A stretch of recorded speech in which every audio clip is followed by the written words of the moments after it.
Hey guys, Tony here. I'm working on a Yamaha 2002 Road Star 1700 Stator removal. There was no YouTubes on it, so I figured I'll give it a shot. Got up on the jack. I checked everything, figured it out. Then just come down to the stator. The stator is way down here. So basically we remove all these bolts, and you're going to want to make a little pattern of it and stick them in there because they're all going to be different sizes. Take these guys out down here, undo that, and this will just drop out.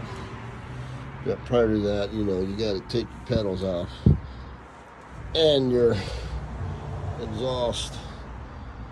I just tied everything all up, so let me get to it. Alright, so we got all the bolts loosened up, and you're going to get some residual oil coming out of there. Take those guys off. What I do is get this sucker in there, and to bust those Allen wrenches open, what I do to try to bust these Allen wrenches open when they're too tight, I get something like this and use it as a leverage. Pop, and it pops right open. Anyways, I got all the screws out. Make yourself a pattern, and we're about to pull the stator out and see what it looks like.